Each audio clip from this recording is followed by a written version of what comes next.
Good morning and welcome. Thank you for joining us today for this important conversation. For those of you that I've not met yet, my name is Renee Tabin, and I am proud to serve as the president for Bank of America here in Grand Rapids.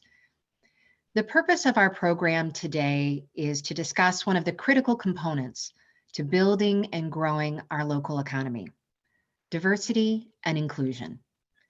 And drawing upon the experience and perspective of our guest speakers, I'm going to invite you to consider how we, as business and community leaders, can take action to ensure that our economy in West Michigan continues to grow into the example of what a modern, vibrant city can be.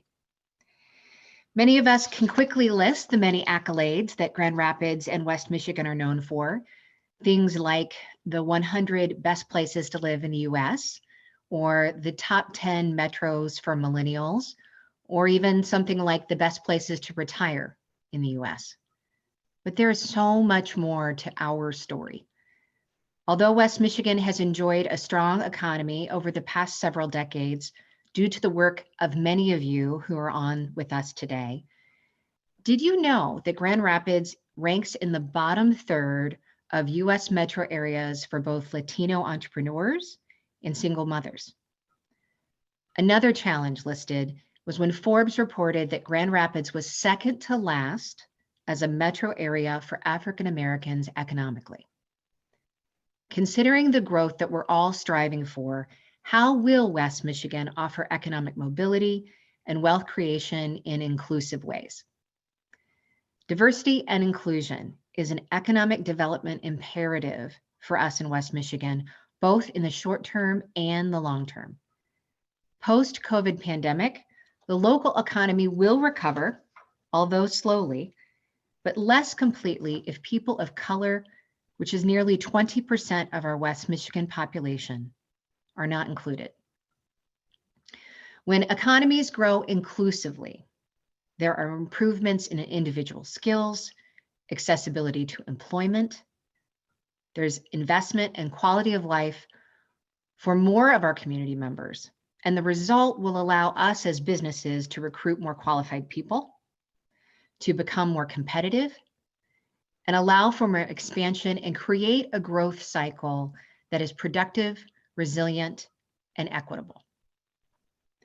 So with me today, I'm very proud and honored to have with us three powerful Michigander leaders that are each making significant economic contributions to and for Michigan. So first, allow me to introduce Jennifer Owens. Jennifer, as the president for Lakeshore Advantage, you have executed various major business expansion, retention, and attraction projects throughout West Michigan. And she has also served various leadership roles with state and local economic development organizations across the state, including Southwest Michigan First, Ann Arbor Spark, and the Michigan Economic Development Corporation. Also with us, good morning. Also with us is Birgit Close. And as president and the CEO of The Right Place, her leadership for the past 33 years has created over 47,000 jobs and spurred more than $5 billion in new investments. She is a leading economic development strategist, collaborating with local, state, and national organizations on critical issues related to economic development. Good morning, Birgit. Good morning. And our third guest today is Cynthia Bowman. Cynthia is the Chief Diversity and Inclusion and Talent Acquisition Officer at Bank of America. And in this role, Cynthia leads the bank's Global Diversity and Inclusion Council, which is comprised of senior leaders from across the company and leads a team of talent acquisition professionals responsible for filling tens of thousands of jobs annually. And in both of her roles, Cynthia partners with the 8 different lines of business at Bank of America, making sure that we achieve key talent outcomes across the company and across the globe. Just as Jennifer and Birgit are brand names in economic development, Cynthia is a recognized leader in diversity and inclusion. And I'm proud to say that under Cynthia's leadership, Bank of America has been recognized by various organizations and media around the world and we've received many notable awards I want to share with you. This includes the 2019 Catalyst Award. It includes being named as Fortune magazine's one of the best 100 companies to work for, and being named by Euromoney in 2016 and 2018 as the world's best bank for diversity and inclusion. Cynthia has been recognized on the 2016 Ebony Power 100 list. She's been named one of Black Enterprise's top executives in corporate diversity. And in 2017, she was named as one of the 30 must-follow diversity and inclusion thought leaders by findspark.com. Cynthia, good morning and welcome. Good morning. Thank you for having me. So ladies, I really appreciate you dedicating the time with us this morning. To start our conversation, Cynthia, I'd like to start with you. You have a unique perspective. You get the chance to work at a global firm with over 200,000 employees, and that takes place in cities both big and small around the globe. What do you see as the key role of diversity and inclusion in a healthy economy? Thanks, Renee. And again, thank you for having me on today's forum. I guess I would start with just some simple priorities, and then I would like to sort of close with the why now and the importance of accountability and the importance of having a diverse workforce. But at Bank of America, our goals are really simple. One is we want to mirror the clients and communities we serve. We do that already. We're over 50% female and over 45% people of color. Just because you mirror the clients and communities we serve doesn't mean that every employee feels like they could bring their whole selves to work. We measure that through our diversity inclusion index. And simply put, we want an environment where everyone could be authentic and have equal access to opportunity, regardless of their difference. And our diversity inclusion index this year, even in this dual pandemic, was the highest that it's ever been. And then lastly, we really do a tremendous amount of work in the clients and communities we serve. We want to help drive responsible growth. We do that through our 11 employee networks who do a tremendous amount of work in the community. We have over 180,000 memberships across the bank, as well as the tremendous amount of work we do with external partners and the commitments that we make in the communities that we serve. But around sort of the why and now, Renee, I like to transition just to sort of reflect on your point around the importance of diversity in a thriving economy. You know, throughout the year, I think this year particularly, we've come together as a company and as a world with an intensified passion for advancing racial equity as well as economic opportunity. I think if we reflect on this year and beyond the pandemic, you know, the deaths of Ahmaud Arbery, George Floyd, Breonna Taylor, and unfortunately too many others have had a disproportionate impact and on our health in this humanitarian crisis, and particularly around Black and Brown communities across the globe. And that has really created an urgency to do more now and in this moment. And that's a commitment that we've made as a company. You know, I think the coronavirus has exacerbated the challenges facing people of color and have intensified the efforts of many companies around the globe to provide support for their employees and their customers and their clients that they serve.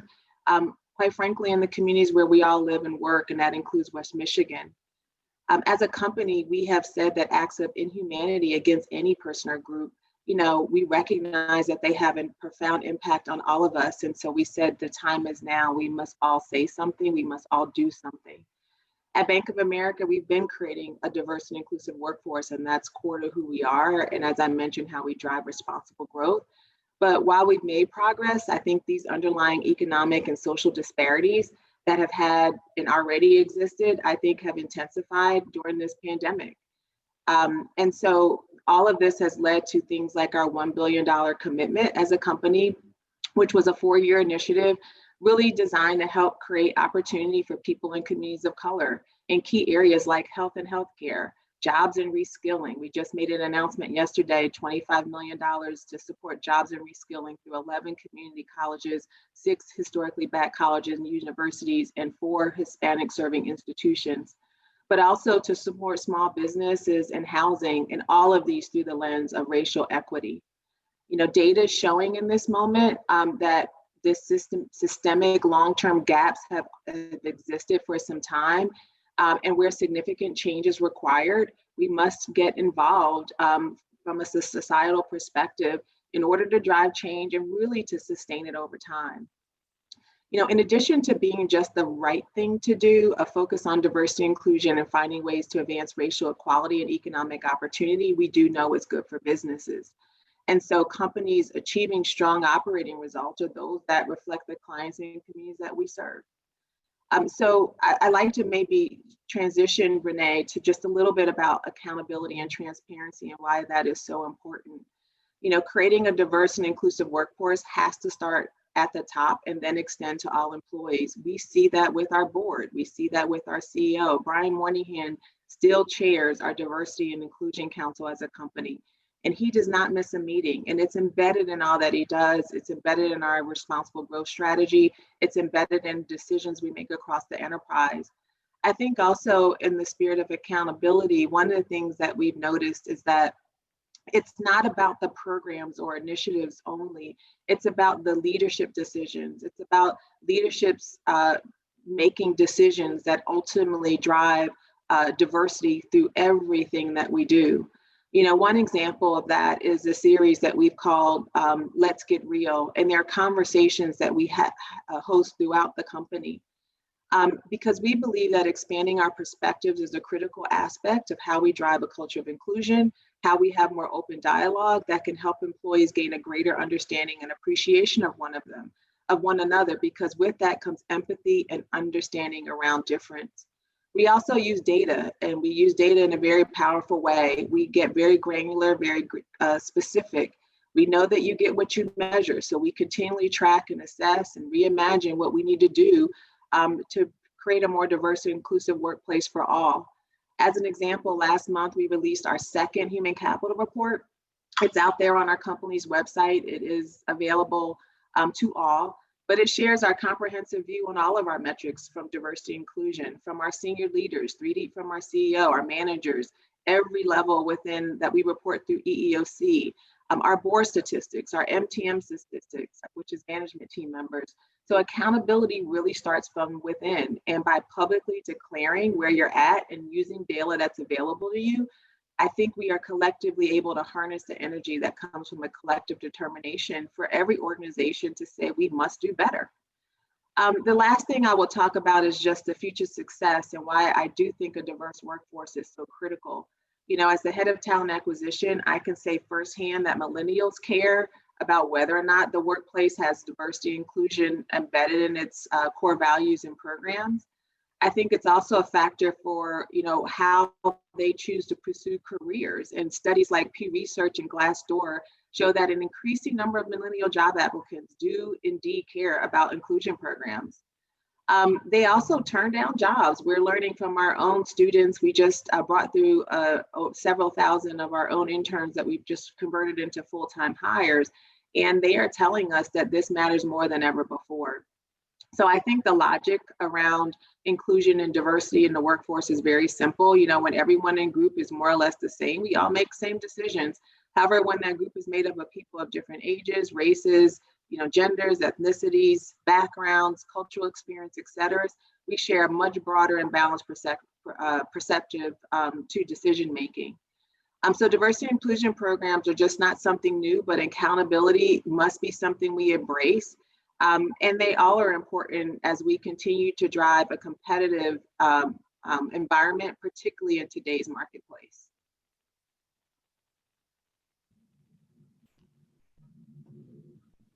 I appreciate those comments, Cynthia, and great examples. I specifically wrote down granular and specific because you do get what you measure.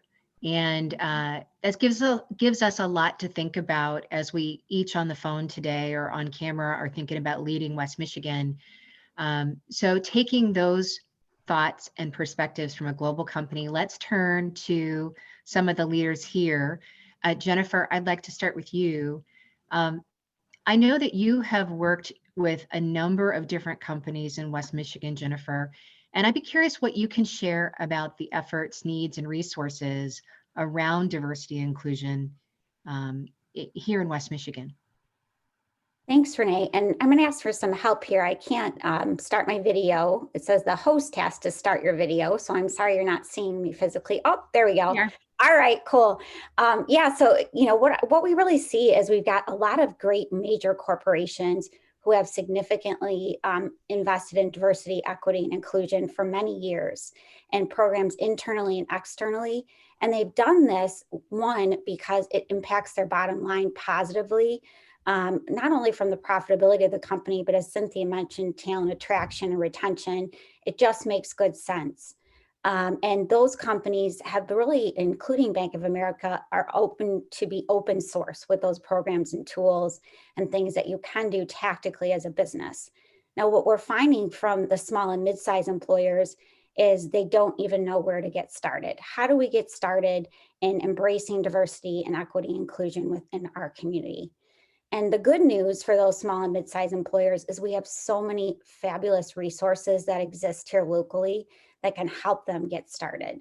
And so I want to specifically call out the great work of Talent 2025 and their diversity and equity toolkit they have specifically for employers who want to get started in this space. And we've leaned really heavily on them for leadership. In addition to that, we have the Lakeshore Ethnic Diversity Alliance, which is a local organization that can come in and individually customize programs for your small business. So there's just a wealth of resources out there that we have on our website. But I think the first thing for employers to do is say, let's get started and take advantage of the resources that exist, of which there are many. Those are good. I wrote those down, Jen, so thank you for that. And you know, another popular topic as we all engage with different business leaders is this idea of supplier diversity. And so do you have some thoughts for us about how we individually should be thinking about improving that? Yeah, I mean, I think one of the ways that any business can impact minority or diverse-owned businesses is to purchase their goods and services, right? So what you can do is actually buy the products from them. And so we've seen a lot of our large corporations in the automotive sector actually have individual purchasing or procurement goals that they put in place for purchasing products from diverse-owned businesses. And that's great, but we'd love to see every business have a certain amount of set aside for purchasing goods and services from diverse-owned businesses. And that's something that a challenge that we want to take on in the next year. However, if that requirement is put in place and our diverse-owned businesses are not certified by the organizations in which the other businesses can find them, we have an issue. And so what we found is our minority, women-owned, veteran, LGBTQ-owned businesses aren't getting the proper certification. So those purchasers from those companies who have requirements can find them. And so another initiative we'll be putting in place next year in December is a series on certifying your business. If you're certified, those companies can find you and it can really drive home your sales and the profitability of your business. Important component of growth. That's really good. Appreciate that. Birgit, I want to turn to you. I know that the Right Place just completed a study with the Brookings Institute, a pretty important research piece. Can you tell us a little bit about the study and maybe what surprised you in the findings, or what do you think the biggest challenges are going to be to achieve? Thanks, Renee. And if I could have my picture back, because I can't handle my video is not listening to me here. It can only be started by the host. So anyway, so I'll answer your question while we're trying that. We're having some technical difficulties. So yes, Renee, and thank you, by the way, again, for having us on your program with Cynthia and Jennifer, a great colleague from the Lakeshore. I want to just kind of step back just a little bit. In 2019, as you know, as a board member, we embarked on our strategic planning process. And it was always a very, very robust process. And of course, we very much included inclusive growth. And there I am in that strategic plan. Concurrently, we were being asked by the Brookings Institution, of course, a think tank from Washington, to be part of a cohort of communities to look at an inclusive learning lab. And it's really a very structured, deep process and looking at a community and how talent is hired, retained, what are the barriers to that hiring and retention, It was really peeling back the onion. We created a steering committee as an economic development organization, and Jennifer and I have talked about this a lot. Talent is the driver, right? Talent remains a key driver of our economy. And so we created a steering committee chaired by Dr. Pink and Dr. Mantella, and then started really digging into data. I mean, 8 months plus of deep data. Some what we learned about what are the barriers to inclusive hiring, what are the costs to inclusive hiring, which in West Michigan literally amount to several $billion.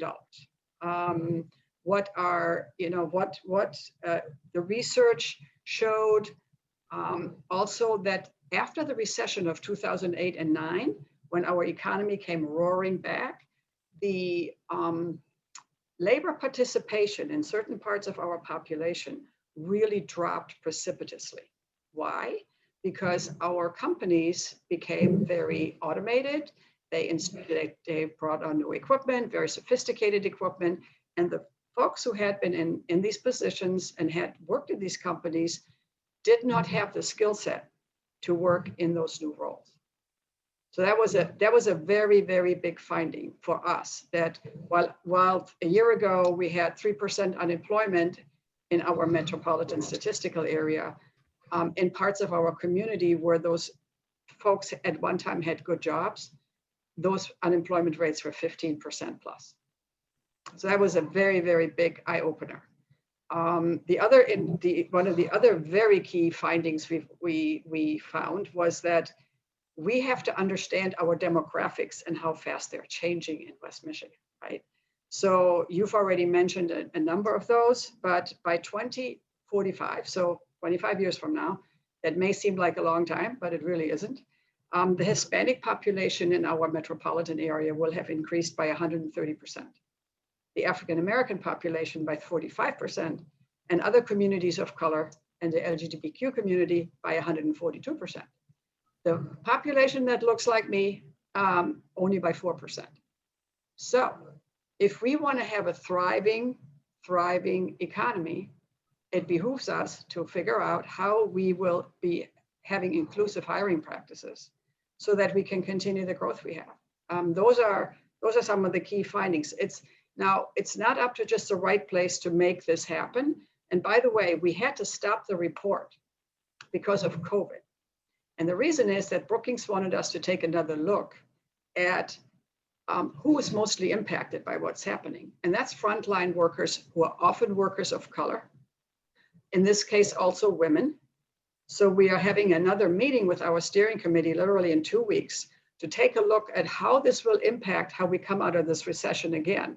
Because what we are really concerned about at this point is, will we have the same outcomes of the recession 12 years ago, where certain parts of our population fell behind again? And we cannot let that happen. That means the right place has to look at it, as well as other community organizations to engage that population so it doesn't get disengaged again. And we will have a large population of unemployment in our communities of color. So the report is coming out in early January with very specific goals for the right place, as well as for the community at large, on how do we not go back, and how do we move forward by having better hiring practices, working with our employers on those hiring practices. And Jennifer mentioned Talent 2025. We need to work with our higher education institutions. We need to work with our community colleges to really get at the bottom of this, so we don't have the same disengagement and low labor participation again, because we are seeing it already. Our employers are starting to employ new technology, the Internet of Things, artificial intelligence, robotics, and how do we then bring that knowledge to those who really needed to go back into the workforce? All good examples of using data to create action. Correct. This is a data heavy, but you cannot really understand the problem until you have the data to back it up. And the data was jarring, to be honest. And Cynthia, I can't help but reflect on a conversation you and I have had about, It's one thing to admire the problem. It's another thing to do something about it, right? Yeah, we're done admiring. We got to get some stuff done. Absolutely. As Melanie Hobson said, there is no try, just do. Just do. Yes. So with that idea in mind, I'm going to take a bit of a tact into, and Birgit, I want to talk to you about this new venture fund that you were the inspiration behind. It's called the New Community Transformation Fund. It's a venture fund. Tell us a little bit about it, where the idea came from and what it aims to do. But I think for those in the audience today, what kind of impact do you think this is going to have in Michigan?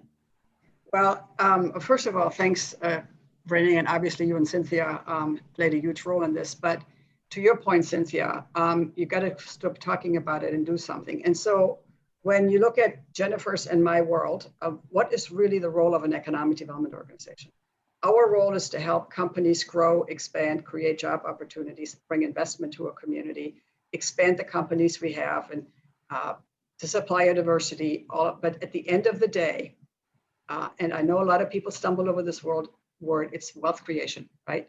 And so 2 years ago, or a little more than, actually just about 2 years ago, I was thinking about what is the role of an economic development organization in the space of creating more wealth in the communities of color, and what are the barriers to that in that space? And money is always a barrier. If you are a young white male or female with a great idea, leaving Stanford or Harvard or Yale or any of the great universities, and you have an idea and you walk down San Crane Road in Silicon Valley, they'll throw millions at you. If you're that same young person coming out of that same university and you're a person of color, they'll throw you a few $100,000. And so if we look at West Michigan and how wealth is distributed, 99% of the wealth is held by the majority of people who are Caucasian, right? So I looked then at how many minority-owned businesses we have, and actually it's quite a few, but only about 10% are wealth creators. And I don't mean any disparity or disparaging about the kind of companies that are lifestyle companies. That's great. They're part of our economy. But we have very, very little investment going into entrepreneurs of color or into the acquisition of businesses by entrepreneurs of color. And so I had this crazy idea that why don't we start a venture fund for entrepreneurs of color? And I talked to my friend Scott Welch, who introduced me to a very brilliant young man from California, Kwame Anku, who in fact has a venture capital fund for entrepreneurs of color. He has a portfolio of 7, it's a second fund. So we brought Kwame here. We wrote a white paper, and the one company we went to, because we knew of your commitment, was Bank of America. My first call was to Renee, and I said, I want to talk to you. I want to bring Kwame and Scott. We have an idea. And you took the idea and you ran with us. And you and Cynthia did. And I want to thank you because you have to do something. And so you gave us the first $200,000 of a seed money so that we could get the fund started. And then Consumers Energy, which is very committed to the same thing, and Supplier Diversity, gave us the other $200,000. We announced the fund in January of this year, and the fund is really meant to do 2 things: to invest in stage 2 entrepreneurs of color, stage 2, not friends, families, and fools, I'm sorry, but stage 2, and then as well as legacy companies in West Michigan that are transitioning ownership. And as we all know on this call, the vast bulk of our businesses in West Michigan, and what's made us such a successful community, are 2nd, 3rd, and 4th, in some cases, 5th generation companies, but they're also starting to transition. And our concern is, and it's Jennifer's, it's mine, it's the business communities, is when they get sold to a PE firm in New York, we lose contact. We lose the connection to the next generation of CEOs. And so the fund really has 2 pretty interesting strands. One is second stage, and one is entrepreneurs who want to buy an existing business, keeping it local, and creating multi-generational wealth. So the fund became a reality with the seed funds that you gave us in early May. There's a board of directors that includes you and me and several others. We have an investment committee that is being formed. We are happy to announce that we have over $7.5 million raised so far. And we want to head toward 10 by the end of the year. Scott is the general partner. Our next step when we reach the 10 million mark is to hire an investment manager. And then we are going to go out and raise another 15 million. The ultimate goal is $25 million. Now, what's interesting, and thanks to you again, this has caught the attention of other communities around the country. And we've had calls from Sacramento, from Denver, and other cities that say, what are you doing? And teach us how you're doing it. So, but to me, it's about financial inclusion. It's about generational wealth creation, and it is about creating a cadre of entrepreneurs who can add to the diversity of ownership in West Michigan. And I really think it will change the trajectory. But it is a venture fund. It is a venture capital fund. So there is an investment return. And not everybody quite understood that from the beginning, but I believe there is a person of color out there who can be the next Mark Zuckerberg, and we want him to be here or her.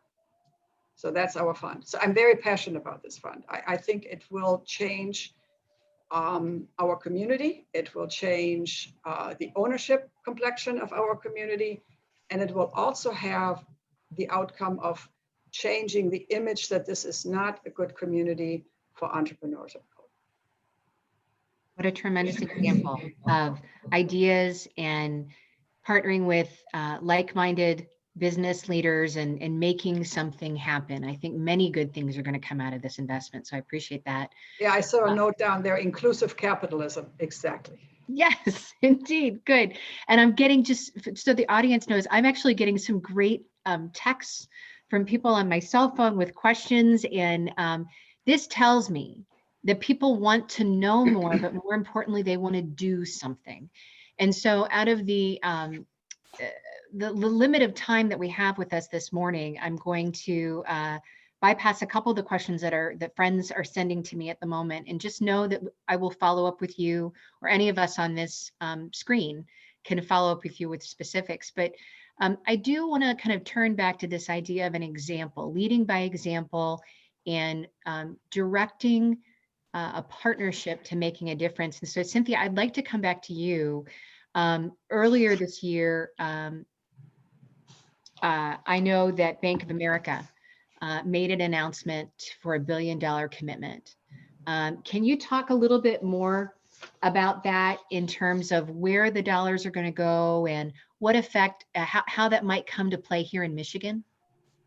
Absolutely. It really builds off of Bridgette's point. You know, she talked about financial inclusion. There is a reason why we're focused on 4 areas. And again, those areas are health. And again, due to the disproportionate impact that this pandemic has had, particularly on communities of color, Black, African American, Hispanic, Latino communities, we're focusing on housing. Housing is a core component to wealth creation. And so we're going to continue to break barriers there, particularly for communities of color. But also, as she just mentioned, small business entrepreneurship is the 3rd key pillar. And lastly, as I talked about earlier, jobs and reskilling. So, you know, Renee, as you said in your opening remarks, just talk specifically a little bit about West Michigan. You know, the economy has been strong over the past several decades, but as you mentioned, African American, Hispanic, Latinos, which make up nearly 20% of the region's population, haven't seen the same growth.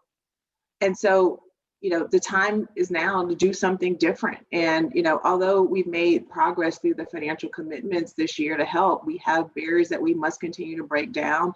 And as a company, we'll keep at it. So if you look at some of the things specifically we've done in West Michigan, I'm proud to say we provided over $550,000 in grant funding. Those have gone to things like our coronavirus response, 100 iPads to Spectrum Health for virtual family visits, you know, safe hotel space for 25 homeless families and 100 kids, 10,000 masks donated to the Hispanic Center of West Michigan.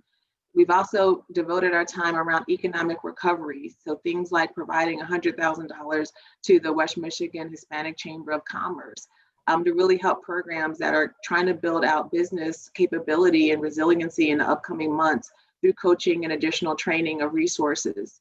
We've also focused on things like economic mobility funding, things around affordable housing, food insecurity, workforce development. I think what it really boils down to identifying the problem specifically that you're trying to help solve for as it relates to sort of this theme around economic mobility and recovery, and then targeting specific actions, leveraging partners to do something different that is not only important in this moment, but that creates a movement of sustainable action that really drives change over time. A lot to take in and think about, but something that's really important for all of us to own and make something happen. So thank you for those examples, which kind of leads me to a last question for each of you. So we'll go around to each of you, but if there was something that you wanted everyone in the audience today to walk away with, what is it that you would seek for us individually to do to make sure that West Michigan is a vibrant economy, that we continue to grow and develop with this eye towards diversity and inclusion? And so, Jennifer, I'll start with you. Yeah, I would say specifically for West Michigan, continue the collaboration amongst each other to share best practices and take advantage of the resources that exist already to help your diversity and equity and inclusion journey as a business. As a business, it has to, and this is Cynthia, and it has to start at the CEO level or the board level. So when you begin your journey as a business, start at the top. You have to see commitment at the top to move your company forward, or you won't be successful. And be patient. It's going to take up to 2 years for you to get there, but start and do something. Don't just sit and wait. Okay, and Birgit, what about you? What are you thinking that each of us as business leaders need to do to make sure that we push forward this action around diversity and inclusion? Well, one thing that sometimes I hear is, well, I can't find the right talent, or I look and I can't find it. And to me, that's I want to say, to me, that's just not true. I mean, when we have a population in West Michigan of 20% people of color, there is talent in that pool. Look at your hiring practices, right? Oftentimes what happens is things get stopped at the level of the hiring manager, okay? And in a smaller company, I can understand maybe the owner is both the hiring manager, the HR person, the CEO, et cetera. But look at your hiring practices. What are you looking at when you're seeking new talent? Tim Moraz on my team calls it, your people are looking for purple squirrels and they're not there, right? So maybe it's just a brown squirrel that you can teach to be a purple squirrel. I'm being funny here, but really look at how you hire. In larger organizations, look at the algorithms that you use when somebody logs onto that job position that you have listed, right? And I'll give you a live example. We worked with a veteran who came through Hello West Michigan and then Cindy Brown for Talent. And he applied. He was the perfect fit for a position that was listed with a very large employer in the area. He was rejected. He came back to us totally dejected. And Cindy reached out to the hiring manager at the company and gave him the resume and said, he applied. And she said, he's perfect. But the algorithm kicked him out anyway. And so he's employed now. He has that job. But it was an intervention from us in person. So look at your hiring practices, your algorithms, make sure that you don't just hire somebody who went to the same high school you did or the same college you did, right? So you went to Western, you must be great. Really, really look deep in your heart about how do you hire? And the other thing is, how do you promote internally? And what do you pay, right? Because there is laddering up, and the community college and others can also help you figure out how do we ladder up folks inside the business so that you then can open up at the bottom end of the business and continue to ladder your employees. Mm-hmm. Good advice. And for those of you who are listening in or watching in, I do want to encourage you, if you have a question, you can submit one via Zoom at the Q&A icon at the bottom of your screen. And we're starting to get some to come across. So as time permits, we will definitely cover your questions. One that just came up, Jennifer, that I want to come back to you. You talked about certification, becoming certified for that supplier diversity. Can you share a little bit more in terms of how a company or a small business might go about doing that? What resources are available? Yeah, so there is really different resources and certification organizations for each type of business that you have. So if you're a minority business, it's the Michigan Minority Supplier Development Council is the certifying organization and can help you through that journey. Veteran owned, same thing. Each one has a different certification organization. And so the series that we're going to host is 5 minutes for each one of those organizations. So the Women Owned Business Institute, they're different, but they're necessary to have the certification, because from a corporation perspective, this is the pre-vetting that's done with these businesses to say, okay, this business has the long-standing financial viability. They're here to last, and they've made a commitment to become certified. There's an organization through the chambers, the LGBTQ chamber, that certifies those entities. So I wish it was a one-size-fits-all approach for all diverse-owned businesses, but it fortunately is not. And so we have all 4 of the different certification organizations that'll give kind of a 5-minute overview on how to get certified so you can be known by those buying entities. That's good.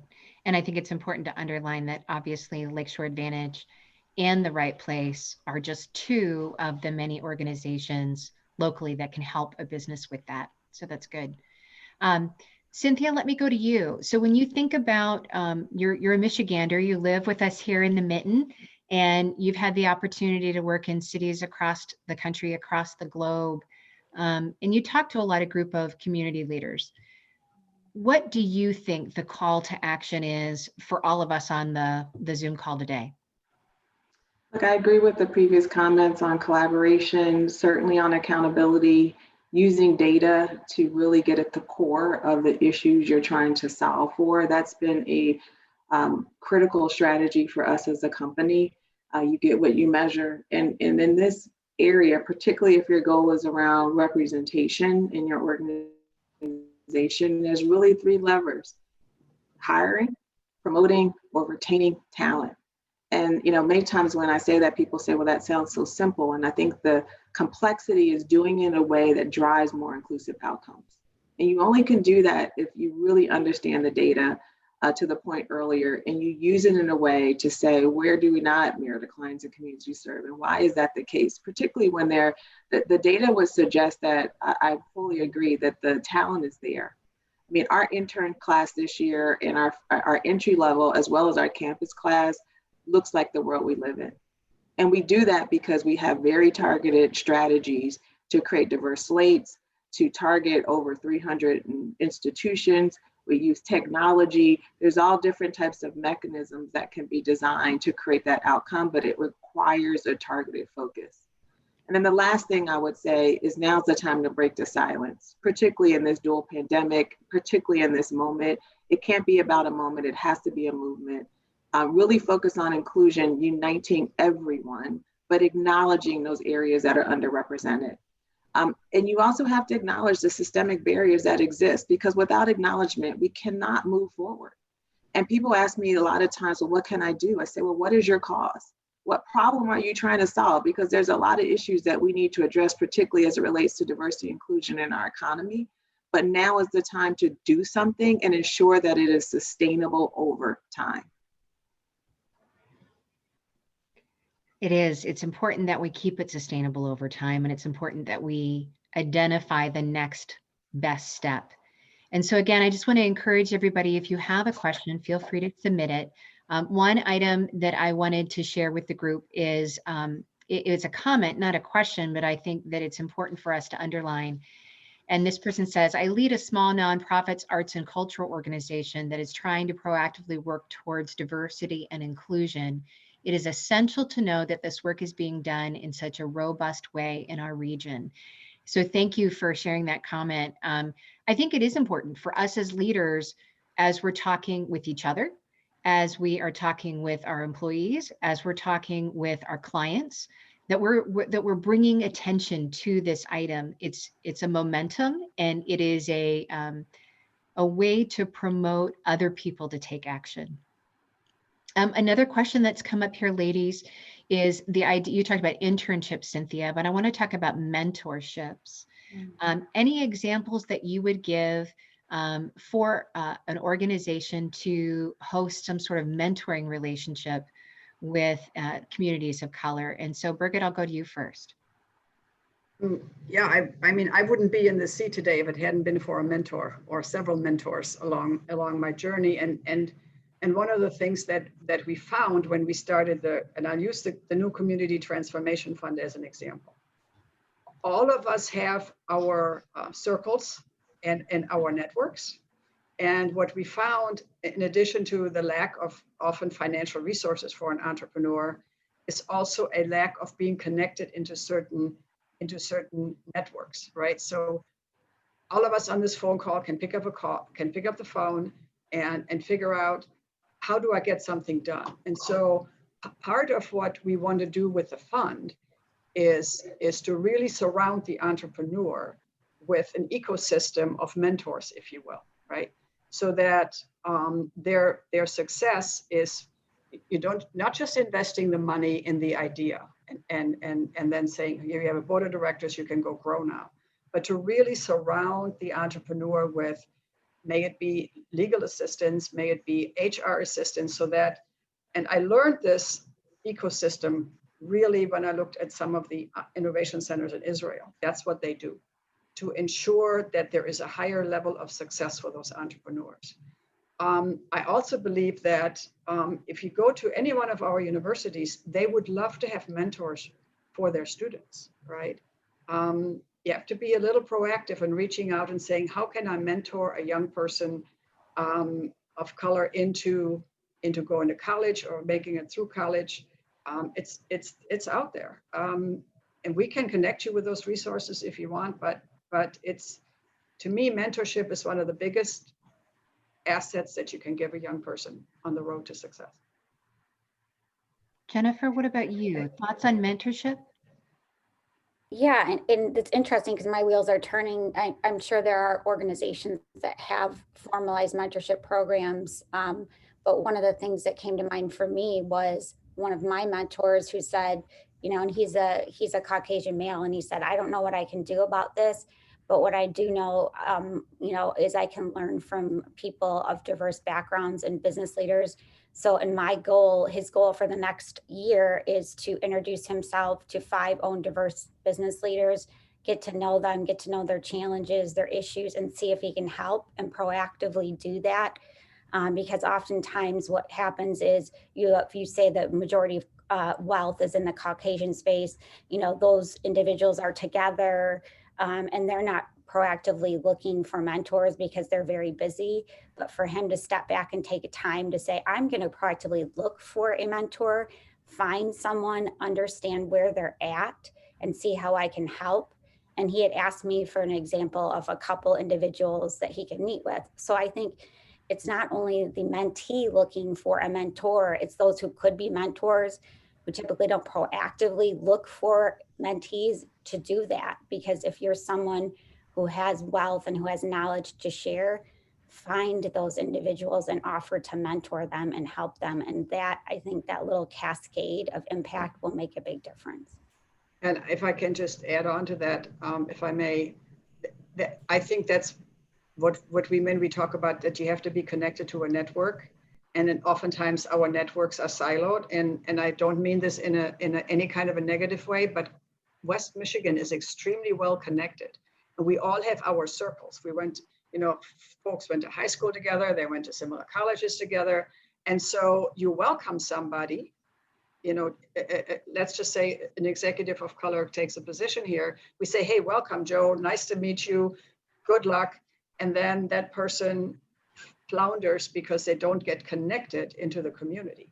So to then mentor that person and be more than welcoming, but really being including. Welcoming is saying, you can say, I welcome you to the dance. Including somebody is dancing with them. There's a difference. More than once. Dance with them more than once. So ask them for the dance, right? This is what Jennifer was describing. And then you learn, and then they become part of the community, because one of the problems we are facing in West Michigan is we attract talent of color. The average stay is 18 months. And then they say, I don't belong here. I don't feel well here. I don't feel like I can live here. And then we churn, right? And you just hired that individual. It cost you a lot of money to hire that person. They're now moving back to Chicago or wherever. And then you start over. Not only that, we now have a reputation as you don't want to be moving there.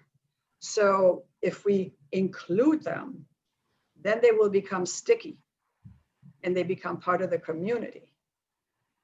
And that is all dependent on each and every one of us. So one of those other questions you asked, what can we do? It's that. All right, I have time for one more question, Cynthia, and I'm going to come to you. This comes from one of our Q&A coming through the Zoom. Can you comment on addressing implicit systemic bias within one's own organization? Yeah, I mean, we've been doing work around unconscious and conscious bias since 2014. But I would say what we've done differently over the last couple of years is really created an opportunity for people to understand what that really looks like and what we call moments that matter.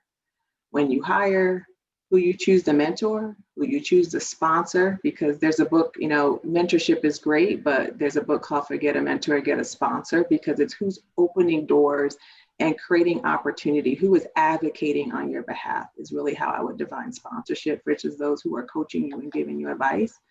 But who gets promoted, you know, so all of those key cycles, who gets recognized and rewarded in your circle or your organizations, each one of those are fueled with certain types of bias that people need to be aware of. So we've created several different things internally. We have a toolkit called D&I Everywhere. It's around each one of those moments. We talk about the type of bias that occurs, particularly for individuals who are in positions to make decisions that are going to be more or less inclusive. We created a series over the last 2 years called Can I Say That? And that series was in partnership with legal, employee relations, because we wanted to understand what people are not doing right when it comes to bias. How does it occur in key moments that matter? And so we've created scenarios and educated our workforce around some of those. We've also created some simple tools that people could use, and we have tried to create them associated with key moments in time. So for instance, in recruiting, we remind them around people make perceptions in 1/10 of a second. Within 30 seconds, many times those perceptions are fully formed. And it's hard to change people's perceptions once they're formed. So if we know that, we want to talk to them about in-group bias. We want to talk to them about stereotyping. We want to talk about how people search and interpret and focus on information in a way that confirms your perceptions versus challenging them, which is really what we need to do. We give people tips on what to do and not to do around each one of those key moments. And what we have found is that when people are aware of the bias before the decision is made, they're 50% less likely to make it. So it's really important to embed these tools and tips in your organizations and create awareness around them to try to mitigate them from ever happening in the first place. Well, hopefully today's conversation has been a moment that mattered to you individually and mattered to us collectively as we think about everything we want to accomplish in this state. And so as we look at the time, I just want to sincerely thank each of our guests, Jennifer, Birgit. I feel like I'm pointing on Brady Bunch, Jennifer, Birgit, Cynthia. On a personal level, each of you have been a tremendous example for me. You have been a mentor for me, and I think an agent of change. And I'm excited that you have joined us today for this important conversation. And so thank you. Thank you for that. Now, for those of you who are listening in or watching, I'm talking to you and I'm going to reach into the camera and I'm going to pull you in. you know, this is a defining moment for us in West Michigan and across the state. We have always had a history of West Michigan of working together to capture the opportunity that is in front of us. And we have an extremely important and ripe one right now as it pertains to diversity and inclusion. And so I want to invite you, if there is something that has triggered your curiosity, you want to learn more about some of these resources that any of our guests have referenced today, please feel free to reach out directly to Lakeshore Advantage and Jennifer Owens, or The Right Place and Birgit Close, or directly to me at Bank of America. You can find us all pretty easily. We are more than happy to partner with you, but this is going to be a team sport. This is not something that just one organization or one sector of the economy can make a difference in. And so I want to invite you to come with us. I can tell you that this is near and dear to my organization and very important to me personally. So I look forward to partnering with all the ladies today to continue to bring you ideas that can spur the right actions so that we all can grow together and really become the modern, thriving, forward-thinking, vibrant economy that is the shining star of the Midwest. We are very fortunate to benefit from all the growth and investment that has happened in West Michigan for the past several decades. There is no reason why we can't build upon that and make it into what a modern, vibrant city can be. And so with that, I'll bring our program to a close. Thank you once again to our guest speakers. And I hope that everyone has a fantastic Thanksgiving. And we look forward to talking with you next time. Thanks very much.